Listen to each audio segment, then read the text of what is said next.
नमस्कार। मैं वीके शास्त्री अपने चैनल के माध्यम से आप सभी दर्शकों का बहुत बहुत स्वागत करता हूं। स्वास्थ्य खराब होने के कारण विगत 15 दिनों से मैं आपकी कोई सेवा नहीं कर पाया। अब सूर्यदेव के उत्तरायण में आने के बाद मैं अपने स्वास्थ्य में सुधार देख रहा हूं और प्रयास करूंगा कि निरंतर आपकी सेवा करता रहूं। सबसे पहले मैं आप सभी दर्शकों को नव वर्ष 2024 की बहुत बहुत शुभकामनाएं देता हूं। आप स्वस्थ रहें, जीवन की सभी खुशियां आपको प्राप्त हों, आपकी सुख समृद्धि संपन्नता में वृद्धि हो और पिछले समय से जो कष्ट आप झेल रहे हैं उन कष्टों से आपको राहत मिले, यही प्रार्थना मैं निरंतर परमपिता परमेश्वर से करता रहता हूँ। 15 जनवरी से 13 फरवरी का जो गोचर काल है ये वृषभ राशि के जातकों के लिए बहुत बड़े बदलाव की सूचना लेकर आ रहा है, क्योंकि इस गोचर काल में 7 बड़े बदलाव ग्रहों का आपको देखने को मिलेगा। और सबसे बड़ी बात यह है कि ग्रहों के राजाधिराज सूर्यदेव 15 जनवरी को प्रातः 3:08 पर राशि परिवर्तन कर चुके हैं और दक्षिणायन से उत्तरायण में आ चुके हैं। सूर्य का उत्तरायण में आना कितना शुभ और महत्वपूर्ण है, इसी से आप समझ सकते हैं कि महाभारत काल में भीष्म पितामह ने जब तक सूर्य दक्षिणायन में थे अपने प्राण नहीं त्यागे, जब सूर्य उत्तरायण में आए तभी उन्होंने अपने प्राण त्यागे। तो इसी से सूर्य का उत्तरायण में आना कितना महत्वपूर्ण है ये स्पष्ट हो जाता है। दूसरी बात, सूर्य के उत्तरायण में आते ही सभी शुभ और मांगलिक कार्यों की शुरुआत हो जाती है। इस गोचर काल में आपकी कुंडली में सभी ग्रह मार्गी हैं और डबल त्रिग्रही योग भी बन रहा है। तो इस वीडियो में हम बात करेंगे ग्रहों के उन 7 बड़े बदलावों के बारे में और उसका आपके जीवन पर पड़ने वाले प्रभाव के बारे में। साथ ही साथ चर्चा करेंगे आपका स्वास्थ्य कैसा रहेगा, शिक्षा, नौकरी, प्रेम संबंध, संतान सुख, पारिवारिक सुख की स्थिति कैसी होगी, धन की स्थिति, व्यापार कारोबार की स्थिति कैसी होगी, share market, stock market, lottery सट्टे से क्या क्या बड़े लाभ आपको मिलने वाले हैं और क्या क्या सावधानियां आपको रखनी हैं, इन सभी बातों पर चर्चा करेंगे इस वीडियो में। ये विश्लेषण आपकी चंद्र राशि के आधार पर किया जा रहा है, यानी चंद्रमा आपकी जन्म कुंडली में जिस राशि में गोचर कर रहे हैं वही आपकी चंद्र राशि है और उसी के आधार पर आपको इस वीडियो को समझना है। तो ये है वृषभ राशि के जातकों की कुंडली। सबसे पहले समझते हैं उन 7 बड़े बदलावों के बारे में जो आपकी कुंडली में 15 जनवरी से घटित होने जा रहे हैं। सबसे पहला बदलाव आपके राशि के स्वामी दैत्य गुरु शुक्र का है। दैत्य गुरु शुक्र शनि के नक्षत्र अनुराधा नक्षत्र में गोचर करेंगे। दूसरा बड़ा बदलाव 18 जनवरी को शुक्र अष्टम में आ जाएंगे और बुध के साथ लक्ष्मी नारायण योग बनेगा। तीसरा बदलाव मंगल का है। मंगल 16 जनवरी से उदित हो चुके हैं। 16 जनवरी से पहले मंगल अस्त थे, 16 जनवरी से मंगल उदित हो चुके हैं और उदित होने के बाद मंगल अपना सर्वश्रेष्ठ फल प्रदान करेंगे। चौथा बदलाव मंगल का ही है। 5 फरवरी को मंगल अपनी उच्च की राशि मकर राशि में गोचर करेंगे और यहाँ पर भाग्य भाव में भाग्य को बूस्टअप करेंगे। पांचवा बड़ा बदलाव शनिदेव का है। शनिदेव राहु के नक्षत्र शतभिषा में गोचर कर रहे हैं और राहु गुरु की राशि मीन राशि में गोचर कर रहे हैं और गुरु मंगल की राशि मेष राशि में गोचर कर रहे हैं। पांचवा बदलाव जो है वो छठा बदलाव सूर्यदेव का है। सूर्यदेव उत्तरायण में आ चुके हैं और 1 फरवरी के बाद सूर्य और बुध का बुधादित्य राजयोग बनेगा और मंगल और सूर्य का पराक्रम योग भी बनेगा। तो ये तो हुए 7 बड़े बदलाव। इसके अलावा शनिदेव आपकी कुंडली के 10वें भाव में शश महापुरुष राजयोग बना रहे हैं और इसके बाद यहाँ पर बुध शुक्र का लक्ष्मी नारायण योग, सूर्य बुध का बुधादित्य राजयोग, मंगल सूर्य का पराक्रम राजयोग, इस तरह के 4 राजयोग भी आपकी कुंडली में इस समय बन रहे हैं। और जो सबसे ज़्यादा महत्वपूर्ण है वो ये है सूर्य और बुध का केंद्र त्रिकोण राजयोग। सूर्य चौथे भाव के स्वामी हैं, बुध पंचम के स्वामी हैं। चौथा भाव केंद्र का है, पंचम त्रिकोण का है, और दोनों के स्वामी नवम भाव में दूसरे त्रिकोण में बुधादित्य राजयोग बना रहे हैं। तो केंद्र त्रिकोण राजयोग भी बन रहा है और बुधादित्य राजयोग भी बन रहा है। आइए इसके आधार पर समझते हैं कि 15 जनवरी से 13 फरवरी तक आपको क्या क्या शुभ फल प्राप्त होंगे। आपके राशि के स्वामी हैं दैत्य गुरु शुक्र, और शुक्र के परम मित्र हैं शनिदेव। और शनिदेव 17 जनवरी 2023 से आपकी कुंडली के 10वें भाव में शश राजयोग बना रहे हैं। शनि कर्म के कारक होते हैं, शनि लाभ के कारक होते हैं। एकादश और 10वें भाव के कारक होकर के शनि आपकी कुंडली में शश राजयोग बना रहे थे, लेकिन आपको पिछले वर्ष 17 जनवरी से लेकर के और दिसंबर लास्ट तक शनि के राजयोग का कोई भी फल प्राप्त नहीं हो पाया, क्योंकि शनिदेव 2023 में लगभग 10 महीने पीड़ित रहे। क्यों पीड़ित रहे, इस पर विस्तार से चर्चा पिछले वीडियोस में की जा चुकी है, उसको रिपीट नहीं करूंगा। यहाँ मैं सिर्फ आपको ये बताऊंगा कि शनि के पीड़ित होने के कारण आपको क्या क्या परेशानियाँ झेलनी पड़ी। देखिए, बहुत बड़े ग्रह हैं शनिदेव, कर्म के कारक हैं, लाभ के कारक हैं।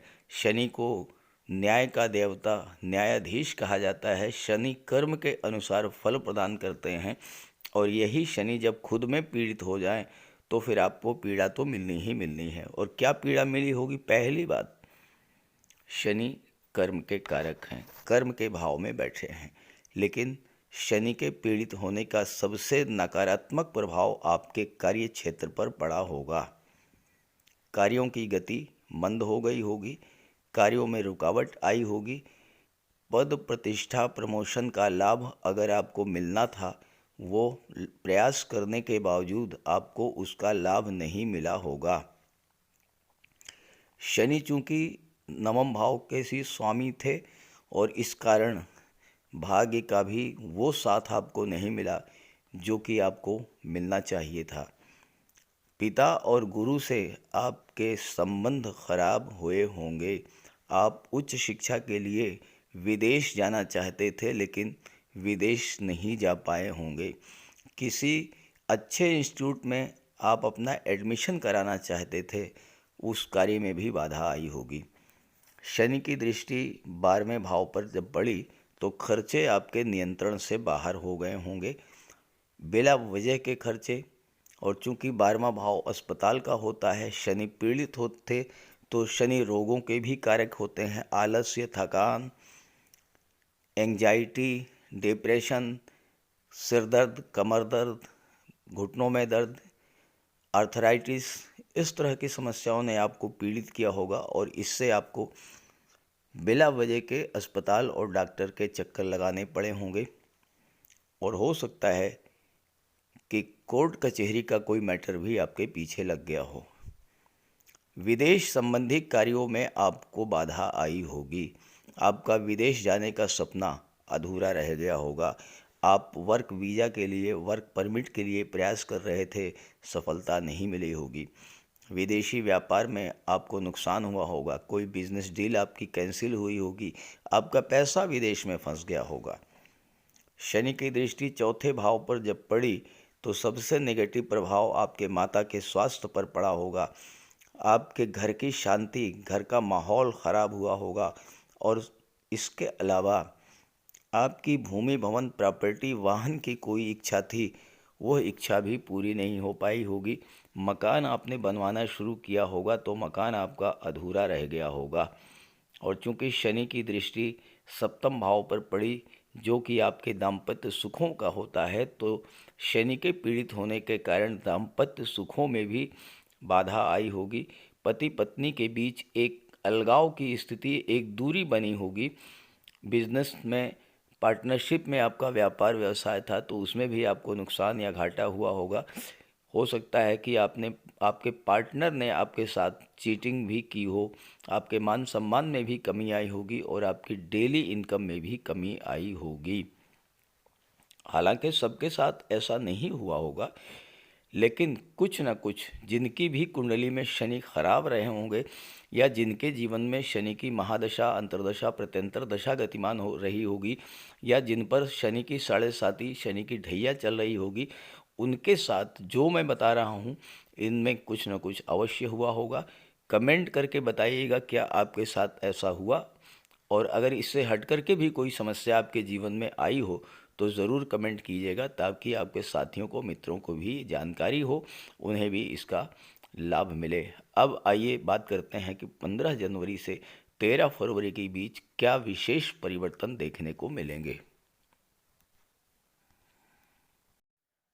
वर्तमान में जो ग्रह गोचर है, शनिदेव अपनी उन सब समस्याओं से जिसके कारण शनि पीड़ित थे बाहर आ चुके हैं। शनि का गोचर इस समय राहु के नक्षत्र शतभिषा में है। राहु गुरु के राशि मीन राशि में है। अत्यंत शुभ ग्रह की राशि में गोचर कर रहे हैं, लाभ के भाव में हैं, और राहु इस समय आपके लिए बहुत ही शुभ फल प्रदान करेंगे, क्योंकि कुंडली के तीसरे, छठे और 11वें भाव में राहु एक्सीलेंट रिजल्ट देते हैं। तो सबसे पहला प्रभाव तो ये होगा कि पिछले समय से जो परेशानियां आपके जीवन में थीं, वो परेशानियां धीरे धीरे समाप्त होना शुरू होंगी। और चूंकि शनि का गोचर राहु के नक्षत्र में है, शनि इस समय अब आपको राहु के माध्यम से अपना फल प्रदान करेंगे। और शुक्र का गोचर शनि की नक्षत्र अनुराधा नक्षत्र में है, तो शुक्र अपना फल शनि के माध्यम से प्रदान करेंगे। तो इस तरह से शनि, शुक्र और राहु, इन तीनों का सम्मिलित प्रभाव आपके जीवन पर बहुत ही सकारात्मक रूप से पड़ने जा रहा है। हालांकि मैंने 15 जनवरी से 13 फरवरी का ही कालखंड चुना है, लेकिन इसके बाद भी आने वाले 18 महीनों तक शनि राहु ये आपके लिए बहुत ही शुभ फल प्रदान करेंगे। अब यहाँ पर शनि कुंडली के दशम भाव में है, तो आपके कार्य क्षेत्र के लिए शनि का गोचर अत्यंत शुभ होगा। कार्य क्षेत्र में जो रुकावटें, जो बाधाएं थीं, वो समाप्त होंगी। आप नए उत्साह के साथ अपने कार्य क्षेत्र में आगे बढ़ेंगे। नए कार्य व्यवसाय की शुरुआत कर सकते हैं, नई नौकरी की शुरुआत कर सकते हैं, और इन सब का फल चूंकि राहु के माध्यम से मिलेगा और राहु लाभ के भाव में बैठे हैं, तो इस समय आपको धन प्राप्ति के सभी साधन उपलब्ध होंगे। 11वां भाव आपकी इनकम का होता है, और 11वें भाव में राहु अगर शुभ स्थिति में गोचर कर रहे हों तो राहु से ज़्यादा धन आपको कोई दे ही नहीं सकता। अचानक से आपको धन की प्राप्ति होगी। कोई आपका पैसा जो डूबा हुआ था, कोई पैसा जो रुका हुआ था, जो फंसा हुआ था, गवर्नमेंट के पास कोई पैसा आपका मिलना था, वो सभी धन आपको इस समय राहु के माध्यम से प्राप्त होंगे। क्योंकि शनि की दृष्टि विदेश भाव पर पड़ेगी, तो एक तो आपके विदेश जाने की मार्ग प्रशस्त होंगे। विदेश जाने के मार्ग में जो बाधाएं थीं, वो बाधाएं आपकी दूर होंगी।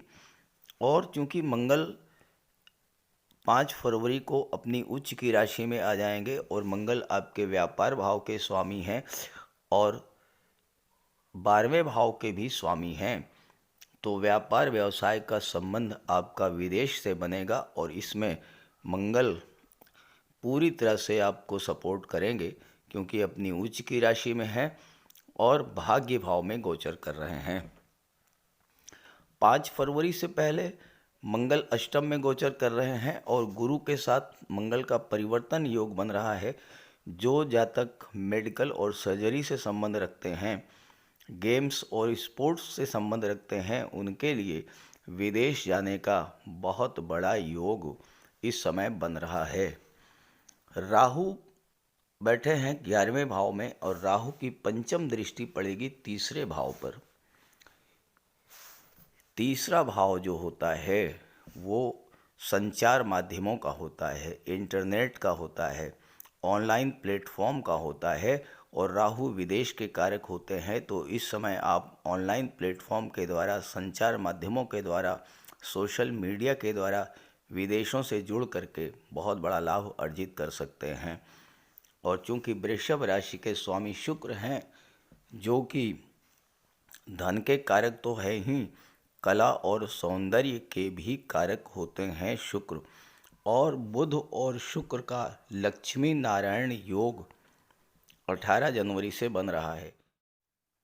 कुंडली का तीसरा भाव जो है ये आपकी कम्युनिकेशन पावर को भी शो करता है, आपकी संवाद क्षमता को शो करता है तीसरा भाव। और इस पर राहु की दृष्टि पड़ रही है। राहु छाया ग्रह हैं, तो फोटो रिलेटेड एरिया में आपके लिए विशेष सफलता का योग बनेगा। अगर आपकी जन्म कुंडली में शुक्र मजबूत स्थिति में हुए तो ये जो समय है, इस समय आपको फिल्म इंडस्ट्री में, ग्लैमर इंडस्ट्री में, मॉडलिंग के क्षेत्र में, टीवी सीरियल्स के क्षेत्र में, फोटोग्राफी, वीडियोग्राफी, इन सब क्षेत्रों में विशेष सफलता का योग बनेगा। राहु की दृष्टि पंचम भाव पर जब पड़ेगी तो छात्रों के लिए विशेष सफलता का योग बनेगा। इसके अलावा पंचम भाव जो है वो लॉटरी और शेयर से लाभ को दर्शाता है। तो लॉटरी से, शेयर से आपको लाभ मिल सकता है। पंचम भाव जो है ये मनोरंजन को भी शो करता है। अचानक से आप कहीं तीर्थ यात्रा पर या किसी पिकनिक स्पॉट पर घूमने के लिए जा सकते हैं। चूँकि राहु जो हैं ये पंचम भाव पर जब दृष्टि डालेंगे तो आपकी क्रिएटिविटी को भी बूस्टअप करेंगे। राहु विस्तार के कारक होते हैं, संचार माध्यमों के कारक होते हैं, इलेक्ट्रॉनिक्स के कारक होते हैं। तो क्रिएटिविटी आपकी बूस्टअप करेगी और आप इलेक्ट्रॉनिक्स के क्षेत्र में कोई नई खोज भी कर सकते हैं। राहु की दृष्टि सप्तम भाव पर पड़ेगी और सप्तम का संबंध 12वें भाव से बन रहा है। तो आपके व्यापार व्यवसाय को राहु बुलंदियों पर ले जाएंगे। विदेशी व्यापार से लाभ होगा, नई नई बिजनेस डील्स आपको मिलेंगी और विदेश से धन की भी प्राप्ति इस गोचर काल में आपको होने जा रही है। आपके लिए केतु का गोचर भी विशेष महत्व का है। केतु पंचम भाव में गोचर कर रहे हैं। केतु धर्म अध्यात्म के कारक होते हैं। केतु डिटैचमेंट के कारक, अलगाव के भी कारक होते हैं। पंचम भाव जो है संतान का होता है। यहाँ पर आपकी संतान से दूरी बन सकती है, संतान आपकी आपसे दूर जा सकती है, व्यापार के सिलसिले में, नौकरी के सिलसिले में या उच्च शिक्षा के लिए बाहर जा सकती है। केतु पंचम भाव में है। पंचम भाव आपके पूर्व संचित कर्मों का होता है और इस समय केतु आपके पूर्व संचित कर्मों को जागृत करेंगे, आपको धर्म अध्यात्म से जोड़ देंगे और इसका आपको विशेष लाभ प्राप्त होगा।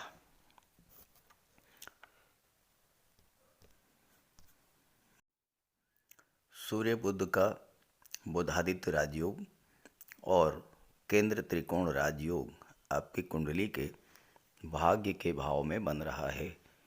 भाग्य के भाव में बुधादित्य राजयोग बनने से भाग्य का पूरा पूरा साथ आपको मिलेगा।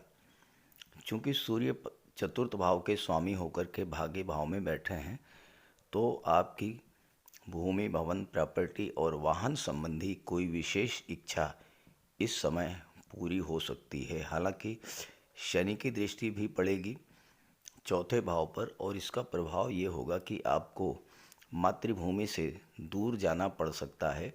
किसी दूसरे राज्य में, किसी दूसरे शहर में जाने पर आपकी भाग्योन्नति होगी। जो लोग राजनीति से जुड़े हैं उनके लिए ये गोचर काल विशेष महत्व का है। 15 जनवरी से 13 फरवरी तक, चूँकि सूर्य भाग्य भाव में बैठे हैं शनि की राशि में, शनि की दृष्टि पड़ रही है सूर्य की राशि पर, तो ऐसे में शनि सूर्य का जो संबंध बन रहा है ये पॉलिटिकल एरियाज़ के लिए बहुत ही शुभ है। जो लोग राजनीति से जुड़े हैं उनको विशेष सफलता मिलेगी। बुध चूँकि धन भाव के स्वामी होकर के नवम में बैठे हैं, भाग्य में बैठे हैं, तो भाग्य के सपोर्ट से आपको व्यापार के क्षेत्र से, बैंकिंग, एजुकेशन या फाइनेंस के क्षेत्र से, आईटी सेक्टर, कंप्यूटर कम्युनिकेशन या मैनेजमेंट के क्षेत्र से इस समय प्रचुर धन की प्राप्ति होगी, धन का संचय भी होगा। और बुध शेयर मार्केट के कारक होते हैं, तो आपका निवेश भी शेयर मार्केट में बढ़ेगा। जहाँ तक देवगुरु की बात है, देवगुरु बृहस्पति आपकी कुंडली के 12वें भाव में बैठे हुए हैं। यहाँ पर जब गुरु 12वें भाव में बैठे हैं तो गुरु की दृष्टि अष्टम भाव पर पड़ेगी, और अष्टम भाव पर जब गुरु की दृष्टि पड़ेगी और गुरु अष्टम के स्वामी भी हैं, तो इस समय आप पर गुरु की विशेष कृपा, दैवी सपोर्ट, ईश्वर की कृपा आप पर रहेगी। परेशानियां जरूर आएंगी, लेकिन कितनी भी बड़ी परेशानी आपके जीवन में आए, गुरु आपको उस परेशानी से पूरी तरह से बाहर सुरक्षित निकाल लाएंगे। आपका कोई नुकसान नहीं होगा। हाँ, मानसिक तनाव हो सकता है, शारीरिक कष्ट हो सकता है, लेकिन नुकसान आपका कतई नहीं होगा, क्योंकि गुरु आपकी कुंडली के 12वें भाव में बैठ करके अष्टम भाव को देख रहे हैं। जहाँ तक सावधानियों की बात है, तो मंगल आपके भाग्य भाव में बैठे हैं, नवम भाव में बैठे हैं, और मंगल आपकी कुंडली में सप्तम के स्वामी हैं और विदेश के स्वामी हैं।